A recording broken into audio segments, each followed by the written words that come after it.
So if we compare like functional organization, project manager's authority is little or none, weak metrics it is limited, balance it is low to moderate, strong metrics it is moderate to high, projectile it is high to almost total. Who controls the budget? In functional and weak metrics, the functional manager will control the budget. In strong and projectile, the project manager will control the budget. During the length of this course, I am going to share a few tricks with you, exam point of view. There are around 10 to 12 tricks that I will be sharing with you. And all these tricks have been put in your book in the last pages. The first trick that I am sharing with you right now is that all the questions in the PMP exam are asked from a metrics perspective. Let the question be from any knowledge area, question from communication management, risk management, scope management. He gives you a situation, this is a situation. When you read that situation, you should think that this situation is happening in a metrics organization. Metrics means two bosses. When you say weak metrics, strong metrics, again, you have to be very specific about what do you mean by that. But when you say metrics, it's a generic term. It means two bosses. Don't think anything beyond that for the word metrics.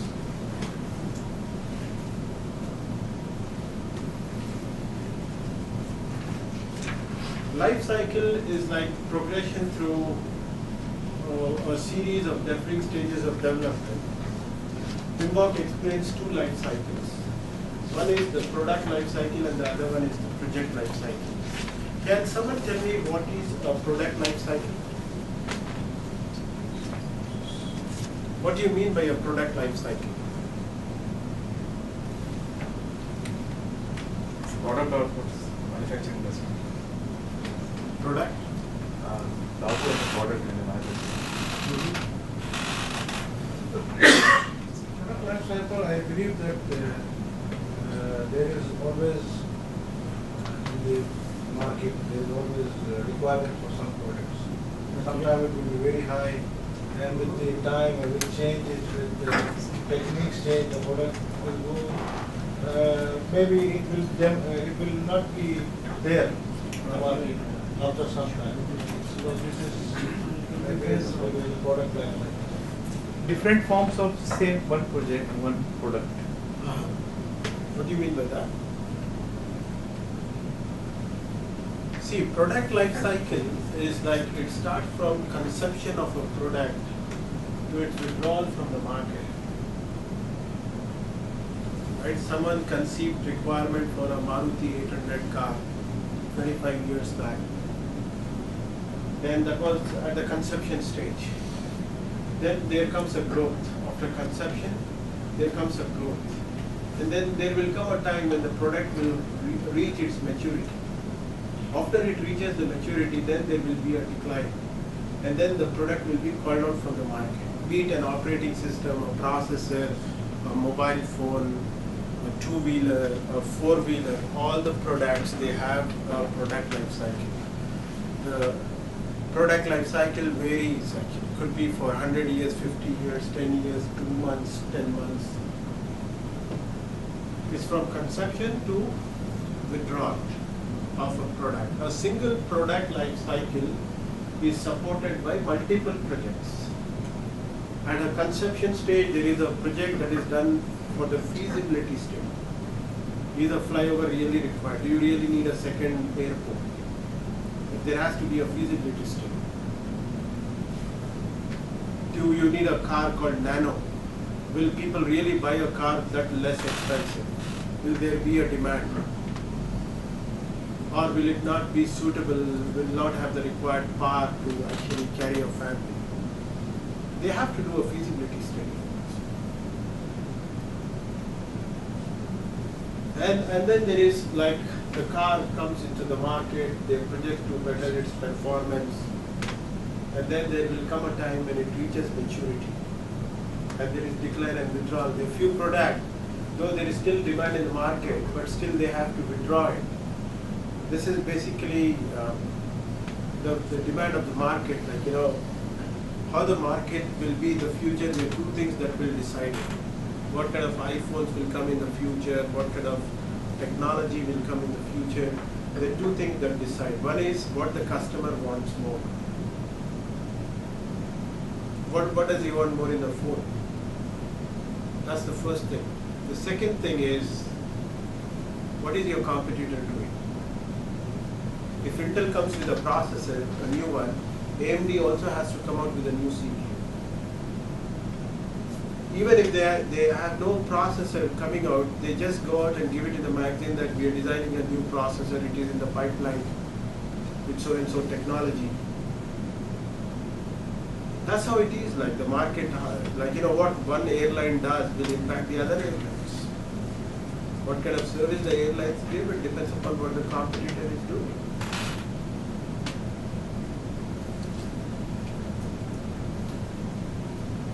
When we say project life cycle is industry specific. So, like for a typical IT project, this is going to be the SDLC life cycle. First they do something called as requirement analysis, then they do a high level design, then they do a detailed design called blueprint, then they do coding, testing, installation, conversion and turnover to operation. Using this life cycle, you will not be able to construct a building. So the project life cycle for a civil construction project will be different from this. Its project life cycle is specific to the industry. They are the phases within a given project. So the characteristic of a life cycle is like opportunity to add value initially in the project will be high. At a length of time, the opportunity to add value keeps coming down. Cost to make changes initially in the project will be low. At a length of time, if you want to make changes, cost keeps coming up. Right? Now stakeholders, the word stakeholder, stake is not something that comes by investment of money. In projects, stakeholder is like everyone who's involved in the project will be called as a stakeholder. Everyone who will get impacted by the outcome of the project will also be called as a stakeholder. And everyone who can impact the outcome itself is also called as a stakeholder. Tatas have invested a huge amount of money in West Bengal. They came up with a facility to make the nano car, but they were driven away from there by the farmers. So farmers were also the stakeholders. If you're making a park in a colony, then people who stay in that colony are also stakeholders. So stakeholder is like everyone who is involved in the project, everyone who could get impacted by the outcome, and everyone who can impact the outcome itself. You put them all as a stakeholder. So the project management team must identify the stakeholders, determine their requirements, and then manage and influence those requirements to ensure a successful project. So key stakeholders on any given project includes customer. Customer is the most important stakeholder because he is going to be the end user of your product or service. The other stakeholders are like the sponsor.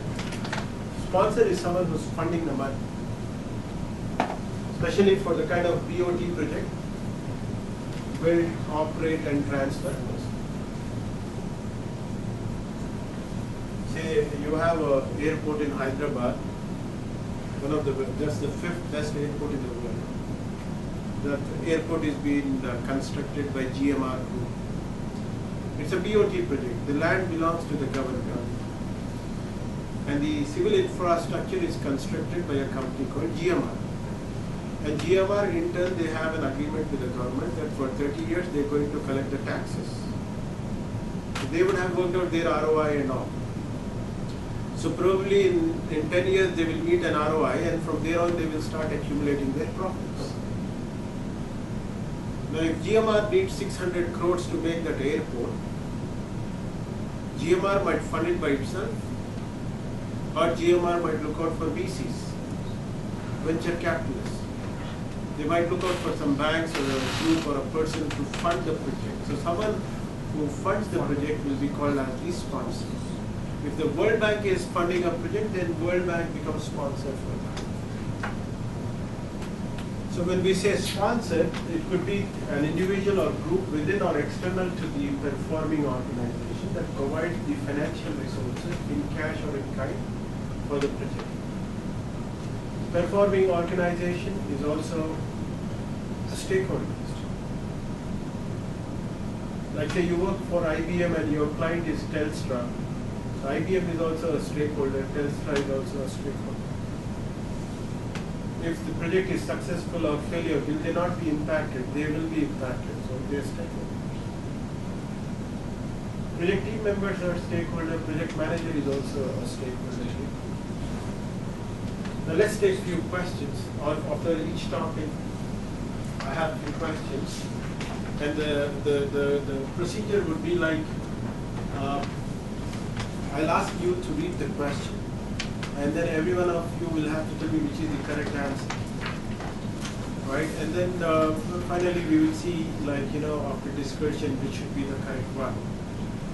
Other than the questions I'm taking in the class, like the DVD that we are going to give you tomorrow, this DVD has 1500 PMP questions and answers with explanation.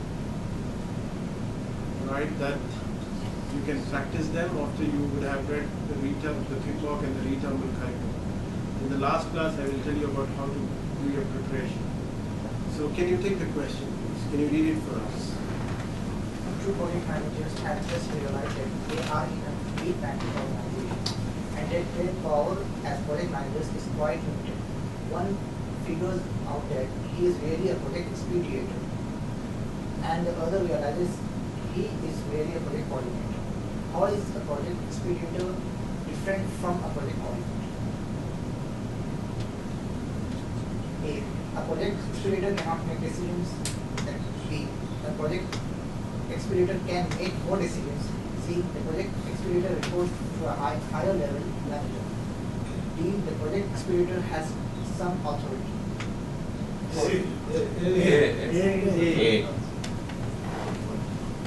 Go for A. Yes, A.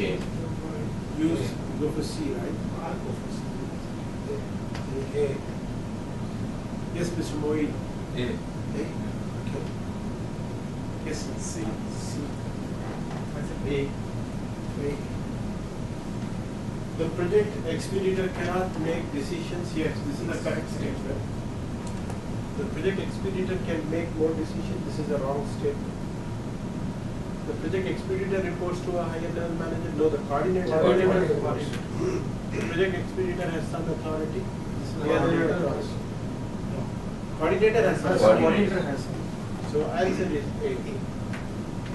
Right? Yeah. Thank you so much. Yes, sir. Can you take the question? Your management has decided that all orders will be treated as projects, and that project managers will be used to update orders daily, resolving issues and ensuring that the customer formally accepts the product within 30 days of completion. Revenue from the individual orders can vary from $100 to $150,000. The project manager will not be required to perform planning or provide documentation other than daily status. How would you define this situation?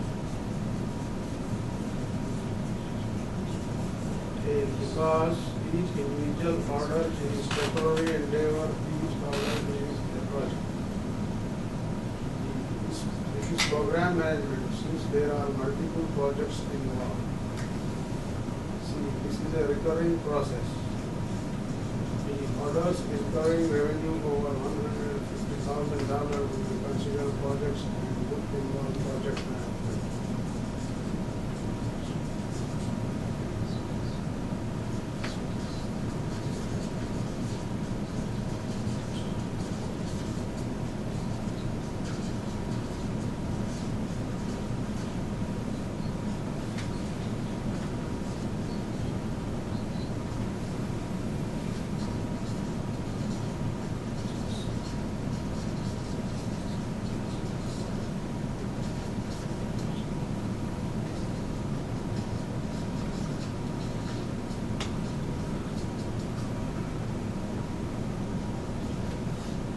Yes, sir. What is the answer?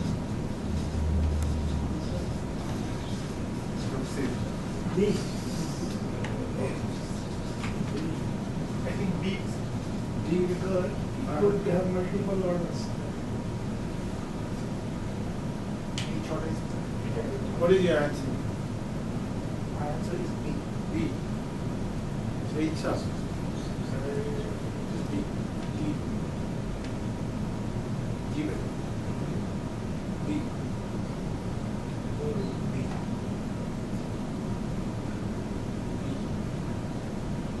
Small e. C. B. B. B.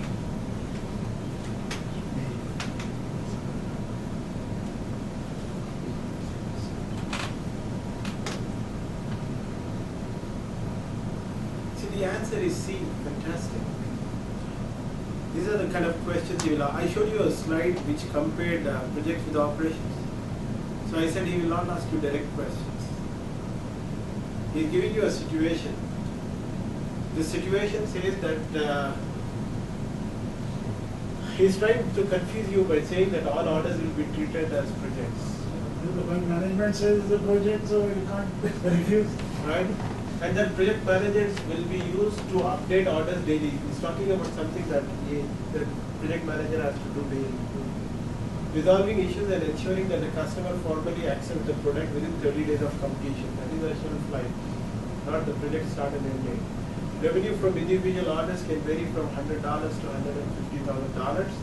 The project manager will not be required to perform planning or provide documentation other than giving daily status. It's a day-to-day kind of job, right? How would you define this situation? This is a typical kind of doing a job in Spencer or that kind of food chain.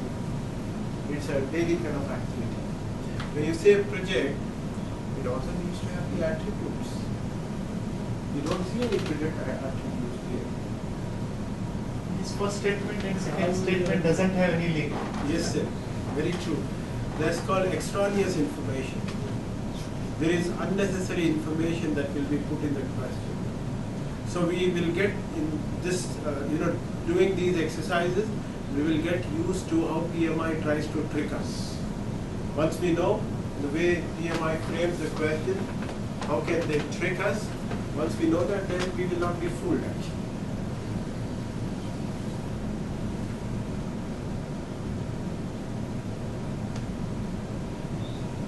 Right?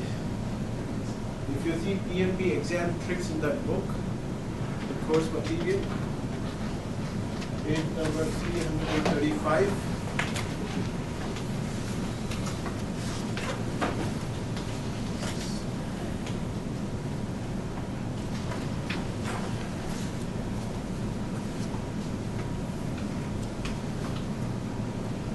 Page 335, it says that questions are tricky, wordy.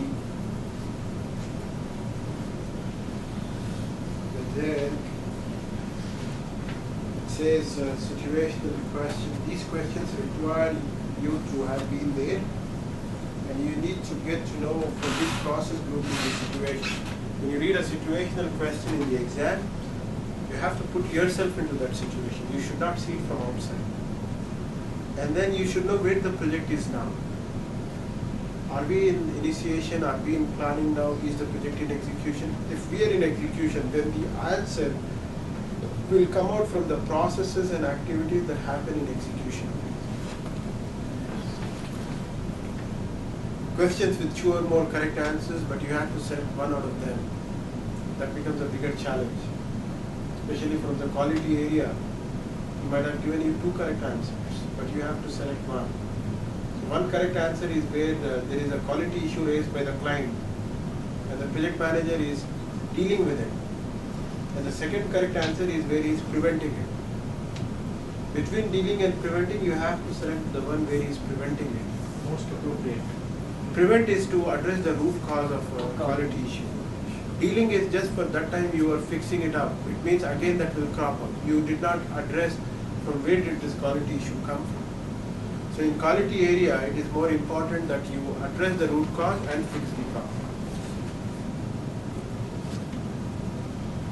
So question with extraneous information. Not all information included in the question will be used to answer the question. Right, sir? So that's where you have a disconnect between the first and the second sentence. That is called extraneous information. Out of blue question, don't expect all the words used in the choice should mean something. To pass the PMP exam, you must have developed situational awareness. When you read a situational question, at the end of this program, you should be able to apply the tricks on the question and come to a conclusion, like from where the project is now and from where in the PMBOK did you create this situation. You should be able to correlate. So you have all the points here. So in light of these tricks, you are going to answer these questions.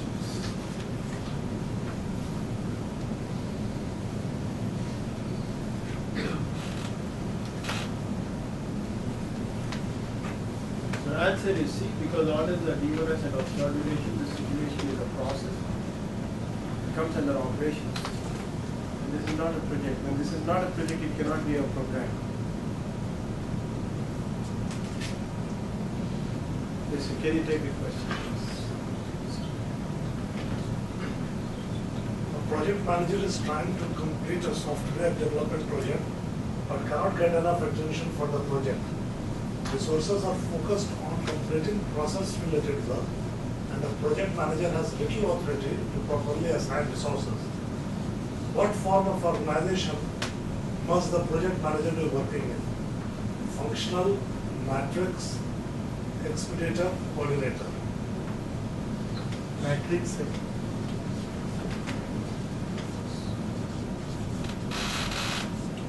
Matrix? Coordinator.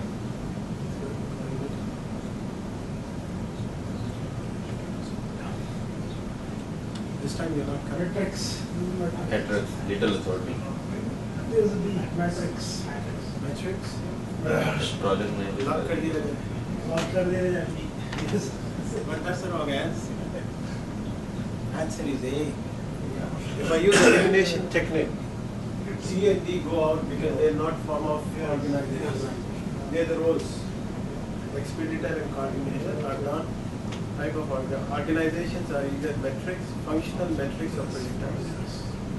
Right? C and D go out. I'm left with A and B. Metrics is a generic term, nothing more than two boxes. He did not. If you would have said weak metrics, you could have gone for it. He just said metrics. I said metrics means don't think beyond two boxes. It's a generic term. How did you assume metrics will be weak? I will take it as strong. If you would have been very specific in saying weak metrics, then B could have been a better answer than A. Yes. Big matrix. Weak metrics. Because he did not say weak metrics and he just said metrics, that goes out, because for me metrics means two boxes and nothing more than that. So I'm left with A. It's a functional type of organization where the functional manager has the ultimate authority. So this is how he tries to trick you. But you say manager has little authority. Yeah. The project manager has little or none, but more appropriate out of the given four in this situation. Finally it goes to A.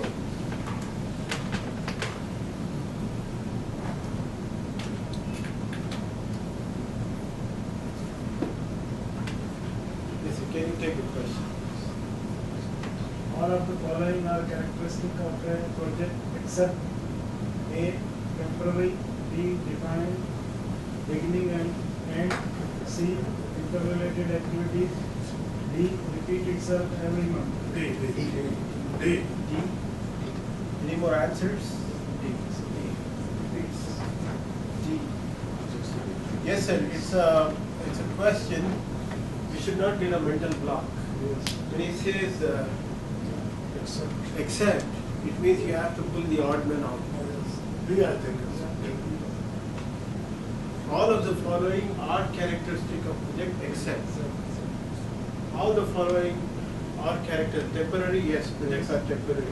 They have definite beginning and end, yes, it's a characteristic. Activities are interrelated, yes, but project is not something that repeats every month. Something that repeats by itself every month comes under organization. In fact, once in the exam, we also asked like if the project manager's wife is a stakeholder or not. What would you answer? I will say yes. I will say yes. Yes. Big I will say stakeholder. yes. Very much. She bites Because every- she can influence his decision or Very true. मन के रख दे सकते बात में क्या Will she get impacted by the outcome of the project? Yes, If it is buying jewelry. Yes. So she is a stakeholder.